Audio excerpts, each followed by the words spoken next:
Hi guys, welcome to my vlog. For today's video, pupunta tayo sa supermarket para mamili ng mga kakailanganin namin sa bahay. So, dito ako, naglalakad ako papuntang Mark. Umuulan dito guys ng ice water. Umuulan dito ng ice water. Saka, parang ako lang ata yung naglalakad dito eh. Yan o, walang katao-tao sa labas. Malamig kasi dito ngayon, kaya pero medyo hinihingal ako kasi paakyat dito eh. So ngayon mamili tayo ng pagkain kasi kahapon kahapon Sunday walang pasok dito kasi nga pag linggo yung mga mall dito, yung mga tindahan nagsasara sila, kaya walang pasok.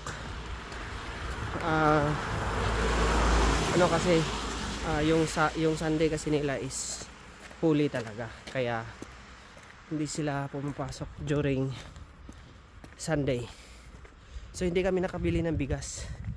So ngayon kailangan naming bumili kasi baka mawalan kami ng energy dito kung walang bigas, walang kanin. Kailangan din kasi ng kanin kasi Pinoy tayo eh. Hinahanap yung kanin talaga. Kahit walang ulam, basta may kanin, okay na yon. So ito yung daan guys. Ganda ng view. Yan yung view dito. Yan. Tsaka maraming dito, marami na akong mga Filipino worker na nakikita. So naglalakad lang kami kasi wala kami sasakyan. Hindi naman namin afford bumili ng sasakyan dito agad kasi bago lang kami dito sa Europe, pero makaya din nating bilhin yan. Sipag lang. Medyo malayo yung market nila sa namin. Doon kasi talaga yung mga pamilihan, buddy. Doon nakalagay yung mga pamilihan ng kahit ano. Doon yung supermarket, doon yung mga bibilhan ng mga dry goods. Andun lahat. Pero yung makikita mo guys, dito. Oo nga, dito. Oh. Thai massage. Masarap magpa-massage oh. Yan. May Thai massage pala dito. Yan, ganda ng view. Yung view lang yung maganda. Yung naka-video, iwan ko lang. Yan, musta na pala kayo dyan sa Pinas? Dito, nagtitiis kami sa lamig. Bahala na malamig, ang importante kikita tayo. Diba? Yan naman talaga yung mahalaga eh. Wala naman tayong ibang gagawin para tayo kumita, kundi magtrabaho. Pero dapat pahalagan din natin ang ating katawan. Yun, kaya dapat kumain ng marami. Bibili kami ng pagkain papuntang supermarket. Kakahingal, mga 300 meters away nandun na kami sa supermarket. Doon tayo sa kabila, doon yung daanan ng kahit yung sa kabila.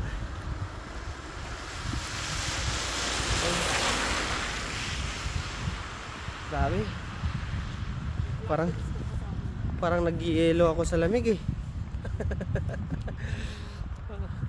Ang ganda ng view dito guys. Grabe. Parang wala sa kalingkingan yung Pilipinas eh. Hindi pinagpala yung mga tao dito. Pag nakikita mo parang lahat may itsura eh. Mahaba ang ilong, matatangkad, maputi. Basta halos lahat magaganda. Ang igwapo ng mga dito, yung mga tao dito. Maganda pa yung lugar nila. Parang sila lang yung pinagpala eh. At saka wala kang makikita dito Oo, na yung mga may mga tao mahihirap sila, pero yung mga mahirap dito guys, may mga bahay. May mga bahay, may mga sasakyan. Pero mahirap na yan sila. Pero sa atin kasi, mahirap sa atin, mahirap talaga. Dito wala kang makikitang ganun eh. Kasi wala ka namang makikitang palaboy dito. Lalo na ngayon, malamig ang panahon. Winter season pa dito sa Europe. Malamig talaga eh, pag beggar ka, saan ka titira? Kaya hindi pwedeng wala kang tirahan dito. Meron talaga. Yung iba nga may nakikita akong yung sa lang, sa mga sasakyan lang na nakatira. Pero hindi mo rin afford ang ganong sasakyan eh. Yung doon na yung CR nila, doon na yung higaan nila. Malalaking sasakyan nila ko sa inyo. Yan yun oh. Tirahan niya ng mga mahihirap dito. Nasa sasakyan lang. Pero pwede yang i-transfer from one place to another place. Yan yun. Pero yan sila guys, may mga sasakyan yan. May mga sasakyan yan sila, kaya hindi natin talaga makonsider na mahirap. Yung mahirap dito, iba sa mahirap sa Pinas. Kaya ang ganda dito guys. Ito, malapit na kami sa supermarket. Mamaya ipapakita ko sa inyo kung ano yung mga presyo. I'm not sure kung pwede ba tayong mag-vlog dun sa loob ng supermarket. Pero mamaya ipapakita ko sa inyo guys. Doberdan, papakita ko sa inyo guys kung ano yung mga presyo dun sa supermarket. Kasi ma-amaze kayo dito guys eh. Yung mga presyuhan dito, parang ano lang eh. Diba sa atin yung mga piso, 5 pesos, wala nang kwenta sa atin dyan. Yung mga sentavo wala na. Pero dito guys, makakabili kayo kahit ano lang. May 3 euro, marami ng 4 euro, marami ka nang mabibili yan. Yan kaganda dito guys. Basta wag mo lang i-convert sa Doberdan. Wag mo lang i-convert sa peso kasi pag kinonvert mo sa peso, parang ano na nga ata ngayon, 69 yung palitan ng euro. Mas malaki yung ano. Ito na, dito na kami sa market, malapit na kami sa market. So dyan lang kayo guys, manood kayo sa lugar namin dito sa Kirk. Actually this is my first time to be here para magtrabaho, kikipagsapalaran, nagpapaalipin sa ibang lahi. Pero alam nyo guys, sinasabi namin nagpapaalipin kami sa ibang lahi, pero ang totoo, mas inaalipin tayo ng mga kapwa natin Filipino. Yan yung legit talaga guys. Hindi naman kami inaapi dito, nagtatrabaho lang. Same lang din sa mga lokal dito, nagtatrabaho. Yung totoong inaapi tayo ng mga Pilipino. Inaapi tayo mga mahirap, inaapi tayo ng mga mayayaman dyan, ng mga business owner. Hindi tayo pinapasahod ng maayos. Yan, tingnan nyo, mag-stop yan sila guys pag tumawid ka dito. Ganito yung mga tao dito, may mga disiplina talaga. Hindi ka sasagasaan dito eh. Yan na yung Lidl oh. Dito may kaibigan ako dito. Dito kami papasok. Dito kami bibili. Yan yung Kunzom, yan yung bilihan ng mga sasakyan dito guys. Motor, scooter, mga sasakyan. Diyan mga dry goods. Diyan yun sa Kunzom. Yang Tome, yan yung sikat na ano dito, supermarket at saka Lidl. So ngayon pupunta tayo sa Lidl. Papasok tayo dito guys. Hindi ko lang lakasan yung boses ko, baka may magagalit. Alam niyo naman mga lokal, ayaw nila na mga maiingay. Pinoy lang naman yung mga maiingay dito eh. So dito na kami. Lidl. Maraming mga Filipino din dito na nagtatrabaho. Yan, pasok tayo guys.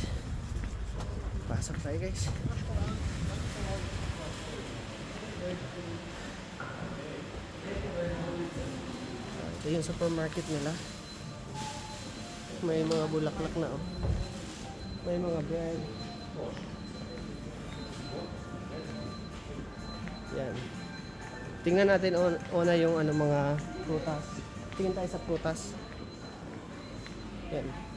Ito yung pinakamaraming customer na supermarket dito guys, yung Lidl. Kasi mas mura dito compare sa Tumi. Sa ibang supermarket. Kaya mas maraming customer dito. Ito guys, ito 'di ba yung diyan sa Katiil. Magkano nga to? Banana. Titimbangin mo yan. Hindi, yung price niya 1.44 euro. Yung banana guys is 4.44 yung 1 kilo. 1 kilo. Dito guys, yung ganito, yung isang ganito na isang ganito nasa 2.48 ang kilo. Yan. 2.48. Mas mura nga dito. Mas mura yan. Super, ang dami na 3.49 euro yung isa. Pero yun lang, huwag nyo i-convert sa Philippine money kasi malaki talaga yan. Diyan. Dito, mura yan. Mura lang yan. Yung ano nila, yung ang tawag nito? Kiwi? Kiwi yung tawag sa kanila. Kiwi nasa 2.39 euro. Kagaya nitong apple guys, yung kilo niya is, yung 1 kilo is 1.69. Pwede mong bilhin to kahit isa lang. So nasa lang to mga sintabo lang yung mababayaran mo kung bibili ka. Yan, maraming prutas. Yan, mga cereals, ang dami. Tingnan natin yung watermelon nila dito. Yung watermelon is 2.22 euro. Yung per kilo. Tsaka pag bumili ka guys dito, ikaw na yung gagawa ng price tag. Like for example, ito, bibilhin mo to. Dadalhin mo to sa timbangan, kukuha ka ng plastic doon. Tapos pipindutin mo kung anong ano niya. Anong tawag doon? Category niya, lalabas doon yung receipt. Ito guys, yung saging nila. 1.44 yung 1 kilo. Yung mahal dito guys, yung mga talaga. Ito ano to? Hindi ko kilala itong mga gulay nila dito Litos, may litos din sila. Pipino, magkano yung pipino? Oo. Ay mamaya. Yung carrots nila guys is 0.49. Mura ng carrots nila dito guys. 0.49 euro yung 1 kilo. 0.49. May mushroom sila 1.99 yung 1.99 euro yung kilo. Grabe mura ng ang mura dito sa Lidl guys. Ang mura talaga. Tingin pa tayo dito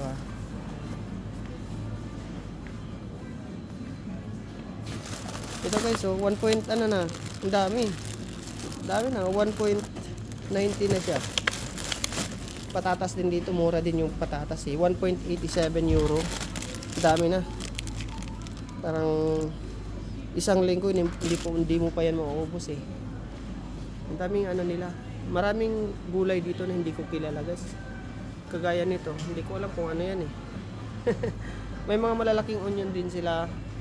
May mga cabbage. Yan.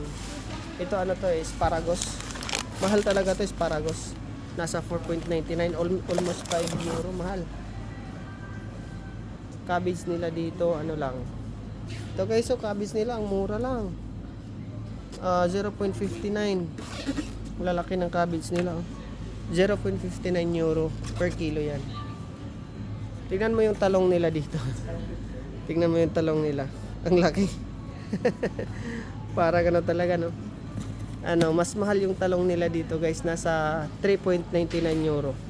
Mahal yung talong sa atin, ang mura lang. Ito spinach, kulitis sa atin yung tawag dyan, kulitis, spinach 1.29. Nakukuha lang natin to sa sa tawag sa bundok kung saan spinach. Iba yung ng spinach nila guys parang alugbate yung itsura niya. Ito yung sinasabi ko guys, na plastic na kukunin nyo pag may bibilhin kayo, tapos kayo na magtimbang. Honest talaga dito guys, yung mga mall dito walang ano, walang guard. Walang guard yung mga mall dito. Kamatis, ito may mga kamatis na maliliit, 2.99, mas mahal pala yung maliliit kaysa sa malalaki. Kalbasa nila guys, tingnan nyo, yung ano nila, squash, 1.29 per kilo. Magkano? Hindi tayo mag-beef. Ito yung mga bilihin nila. May mga baboy, may manok, may fish.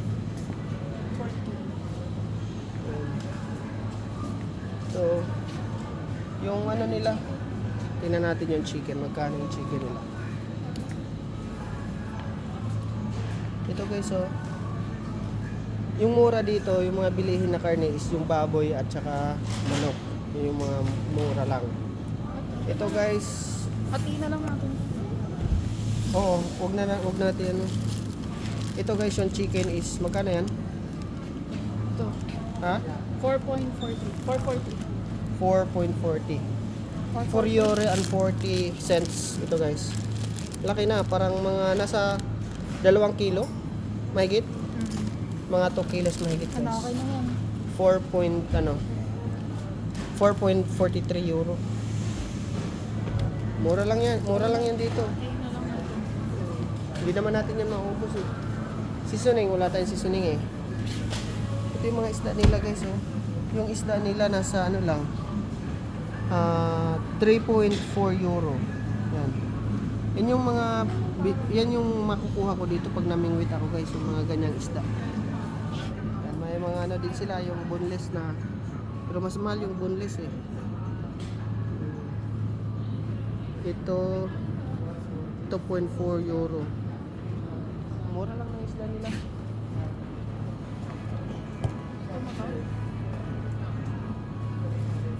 Ayoko ng mga ganyan eh. Ikaw kung mo.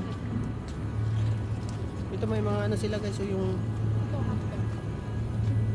hotdog ba yan? Parang hindi yan hotdog eh. Chicken dog. Ito guys oh. Ano kaya ang tawag nung binili ko kahapon? Masarap yun eh. Ano yun? Yung parang oo, parang ano na. Ito guys, may mga ano sila. Ito yung ay hindi pala, kala ko beef. Mga ano nila, parang sa atin mga ano na eh. Yung mga dilata sa atin ganito yung formation. Ano sa kanila? Naka sealed. Naka vacuum sealed. Ano? Marami sila, lalaki ng mga ano nila. Ano to? Anong tawag nito? Poseb na salama. Hindi ko mabasa eh. Yun na lang yung...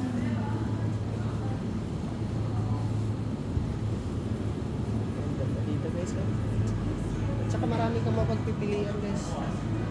Kaso nga lang mahal yung ano eh. Yung hanap ko is beef. Maka-beef kasi ako eh. Wala kang nakitang beef? Beef. Beef. Dito wala ba dito? Kaso mahal eh. Ang dami na nila.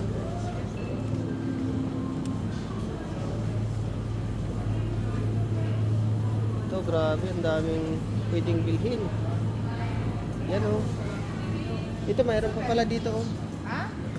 Ito naman mga ano siya, parang mga ano na, fillet na. Ano yan oh? Nuggets. Oh, nuggets, may nuggets doon oh. Chicken nuggets. Ito fillet, Chicken breast. chicken. Magkano to? Mas mahal pag nakaano na kasi, pag nahimay na nila, mas mahal siya. Pero pag binili mong buo, mura lang. Dito, tingin tayo. Tingin ako dito ah. Ito may ano din, may mga appliances din silang binibenta dito guys. Mga ano din silang binibenta. Ito mga gata, sugar. Ito yung mga ano nila dito. Ito ano yung meron dito. Mga ice cream naman siya. Mga ice cream naman. Tapos sa gitna nila, may mga medyas. Yung medyas nila is 2.99 euro. Yung pantalon nila dito, yung maong is nasa 10.99 euro. Mahal na yan pag dito, pag ganyang presyo, mahal na yan dito. Yung mura dito pag 1 euro lang, mga ganun. Tsaka makakabili ka ng ukay-ukay dito, guys. Ito, may gloves. Ang ganda ng gloves nila, guys. Oh. Ang ganda, quality talaga. Oh. 7.99. Gamit yan kasi maginaw dito. Yung kamay ko nga nagbitak-bitak dahil sa nagbitak-bitak dahil sa lamig. Ayun. Parang yung gusto kong bilhin talaga yung gulay talaga. Ayoko kasi ng karne eh. Gusto ko lang sa karne baka. Beef.